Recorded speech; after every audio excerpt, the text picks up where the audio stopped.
Hello there. What's going on, everybody? Today I'm bringing to you an Armada battle report, and this one is going to be a little different than some of my other battle reports because of a number of things.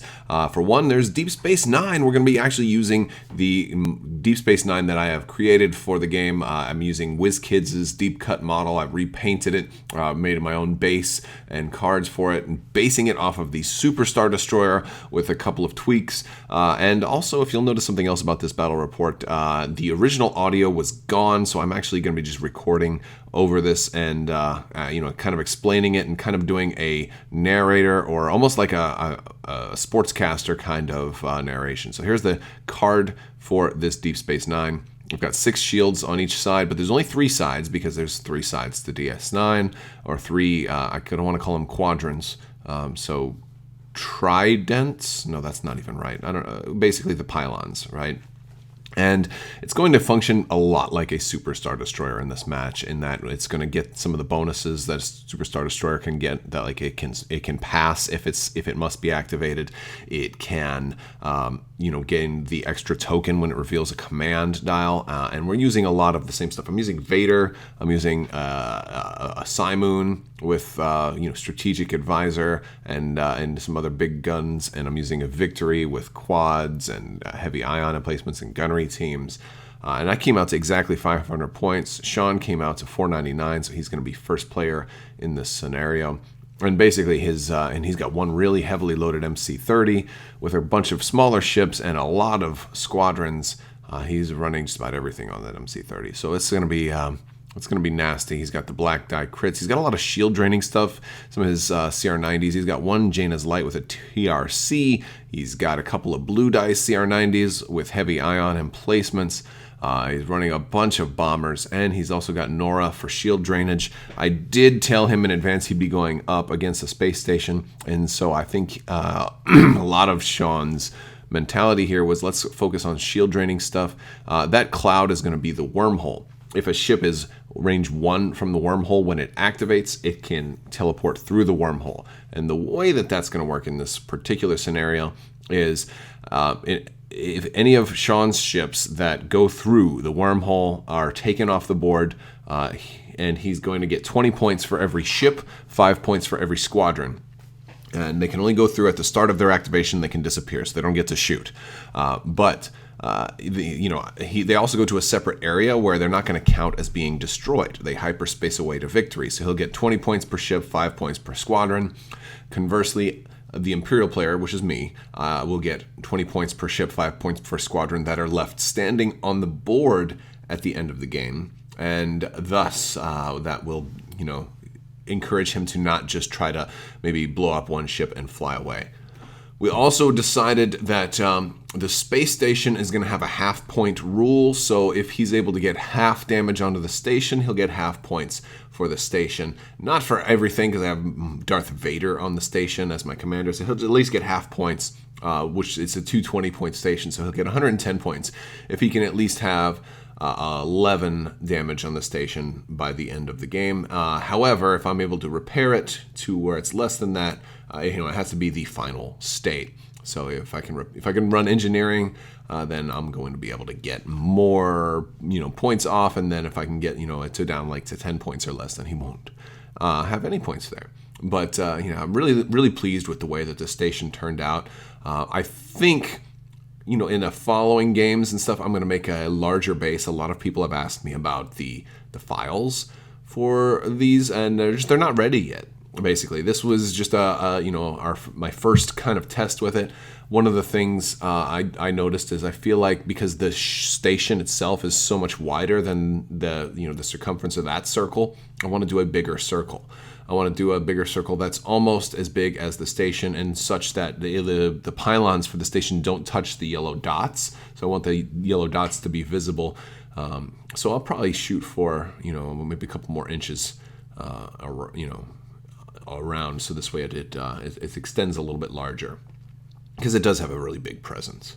And I'm going to speed up the game once we actually get started, so it's going to move very quickly. I don't know if we'll be able to see all of the die rolls, but I'll play it out. Also, we decided to go with a first player, second player advantage here. Whoever is first player has to deploy everything first. The station does start on the board. So here we are. We're kind of in speed up mode now. Sean was first player at 499. Camera got bumps there. We had some dogs over. They were knocking over the camera. So Sean deployed to speed 99. Almost everybody was at speed 4. I deployed my guys at speeds 3 and 2, but I planned a nav for them to basically I could slow down because I know he's got to come to me. And so I liked that. And he put a lot of the obstacles kind of blocking where the victory is going to have to try to navigate through.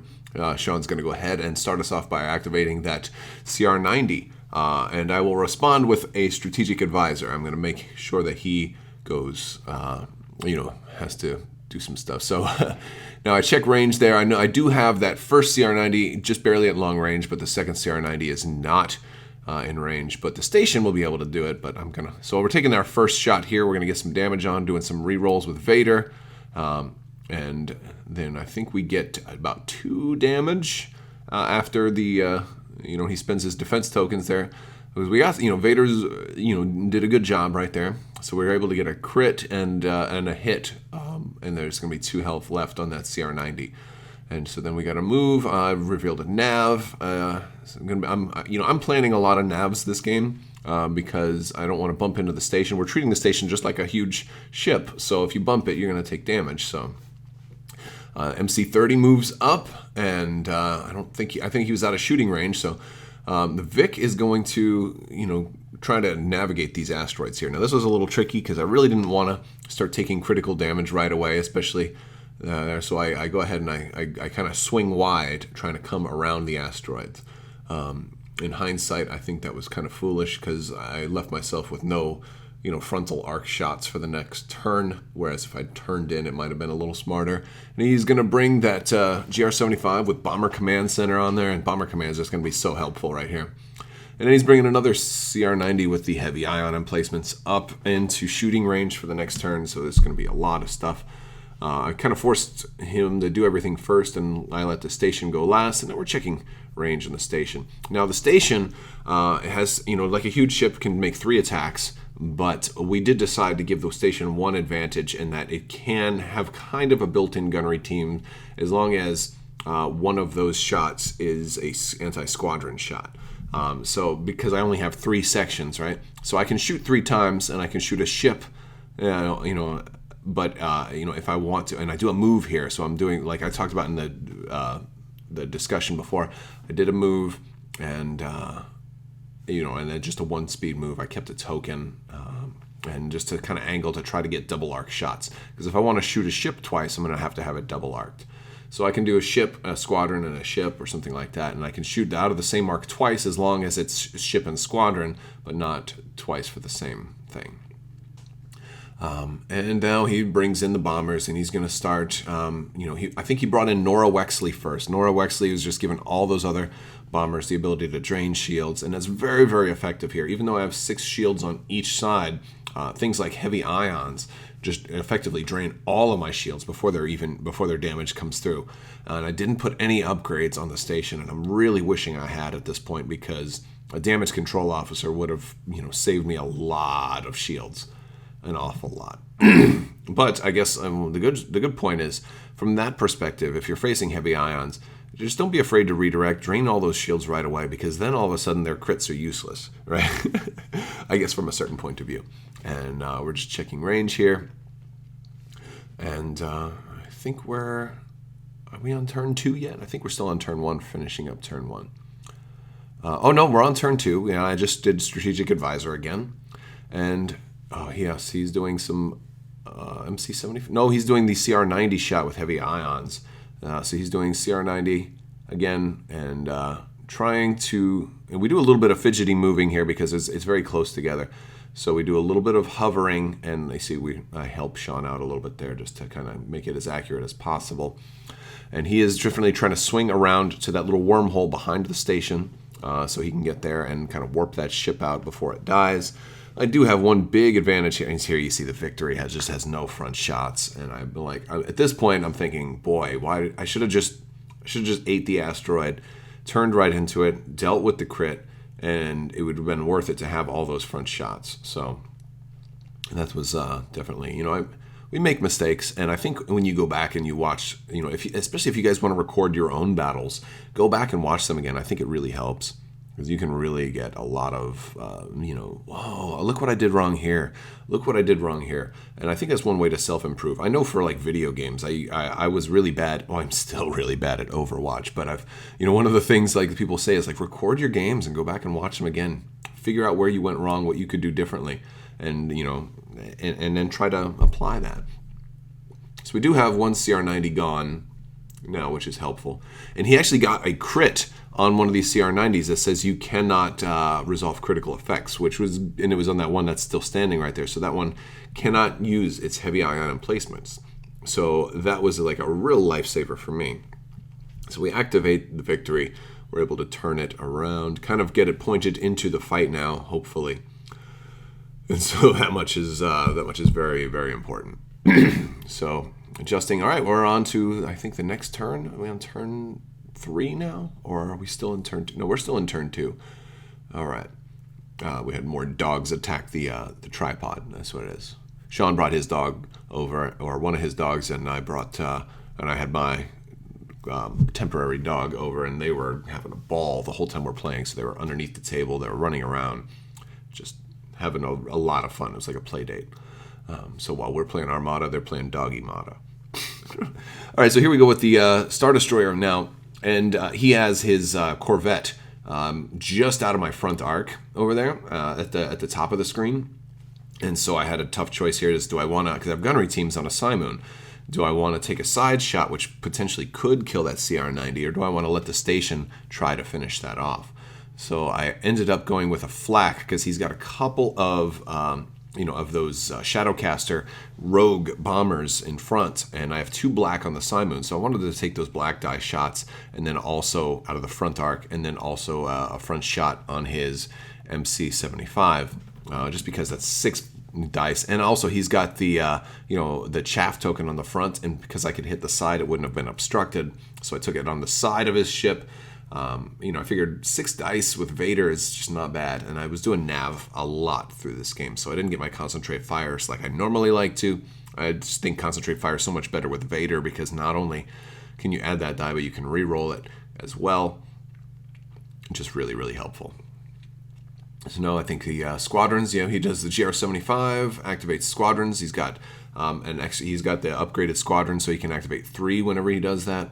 Just really, really effective in this game. If I had just brought like 2 TIE fighters, I could have really intercepted some of those squadrons. So at about this point, I'm regretting it. But at the same time, I'm like, well, he's got a lot of squadrons. They're all kind of clustered together. I can definitely do some anti-squadron shooting with this station. So that'll be helpful. But yes, we're go ahead and activating. And we're shooting. Oh, this is where we attack to try to shoot that GR75 because he's got Bomber Command Center. And I'm like, all right, I'm going to re-roll. I rolled all hits, but no accuracies. So Vader, re-roll, and I re-rolled everything. And I was just so furious because not a single accuracy.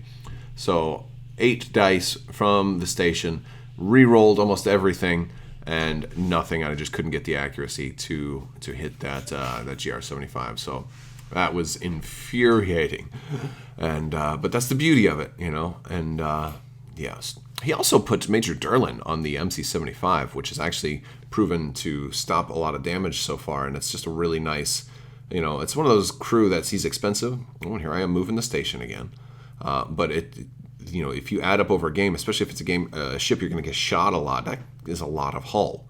That could be 6 hull, probably 5. Most cases probably 4, but that's he's a nice card, considering the cost of what it would be to maybe increase your shields with like all shields, the fleet command or something like that. So I think at this point we've got more squadrons causing a lot of pain and difficulty.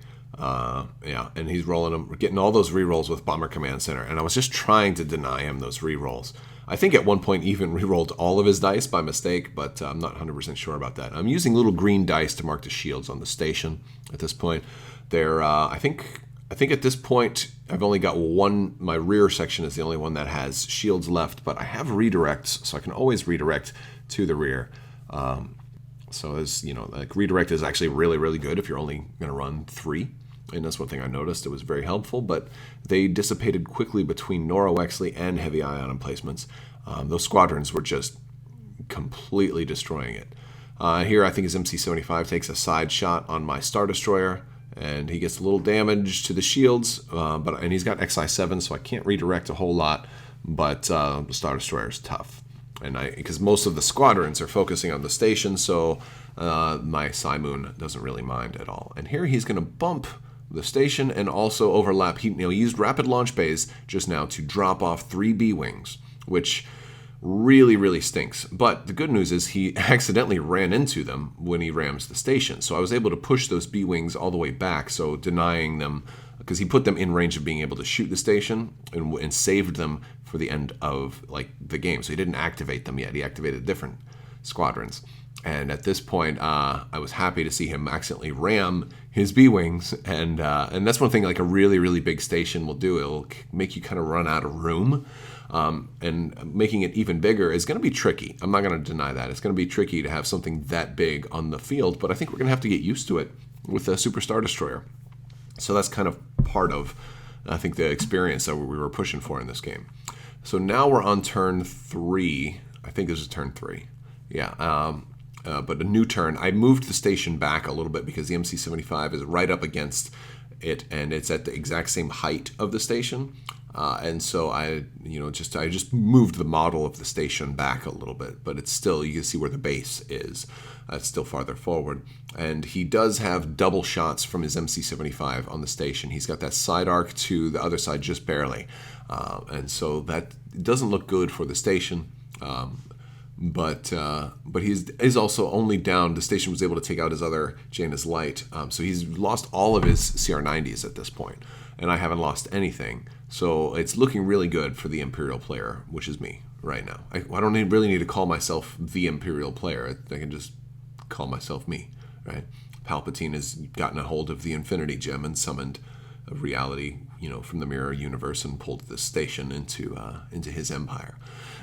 So here I am. I think I'm going with the Victory first. One thing I put on the Victory here is the quad laser turrets or the quad battery turrets, the extra blue dye if they're going faster than you. I figured since I was in a defensive position here, that extra blue dye was really going to come in handy with Vader and also the heavy ion emplacements. However, it still has not triggered yet, so I still haven't gotten any of those blue crits. So, which is, sometimes that's just the way it works. I mean, I've only got 1 blue die, so it's not like I have a guaranteed chance. But it would have been nice a couple of those times. And I wasn't able to kill his bomber command center, and then he activates it, hits a couple more bombers, and moves right in. And he's trying to skirt the edge of the station to move around and make it out and score an extra 20 points on top of making sure his ship is safe. One thing he did notice at this point, though, is that his MC-75 has nowhere else to go, so it can't get past the station. It's going to be stuck ramming. And here I go with, I believe, the station. And no, this is the Simoon, and I'm attacking his. The Simoon is activating at this point, and I'm attacking the MC-75. And the station right there. The station went. I finally did kill his GR-75. It took me another reroll of Vader, rerolling everything just to get 1 accuracy. I finally got the accuracy, and I was able to kill it. But it was my very last die. That was that accuracy. I'm like, that was 8 dice that didn't get it, and then again 8 dice that didn't get it, and with the reroll, and then another 8 dice that didn't get it, and then another 7 dice, and then the last die finally became the accuracy. It's funny, people, that's why H9s are popular, especially when it's a bomber command center, and he's got all of those bombers, and I had to prioritize killing that thing. But now the Simoon goes and takes a side shot on the MC-75. He does have the title that gives him 6 shields on the front. So he's got a very heavily shielded front side, and he keeps putting that chaff token on the front. I move the Simoon in a little bit to try to angle towards Sean's side of the board to try and get a side and front arc. thinking that I'm going to be able to kill that MC-75 next turn. And it doesn't look good, because that's his last ship right now. So if I can take out that MC-75, that'll be real nice. Although he is moving some of his squadrons closer to the wormhole, and they're getting ready to potentially go. But yeah, it's not looking that good. And I think there's no break in between this round and the next round, because him being down to one ship, it wasn't really a whole lot of time to plan for what command dial is next. And Sean does manage to actually blow up the station. Just so much damage.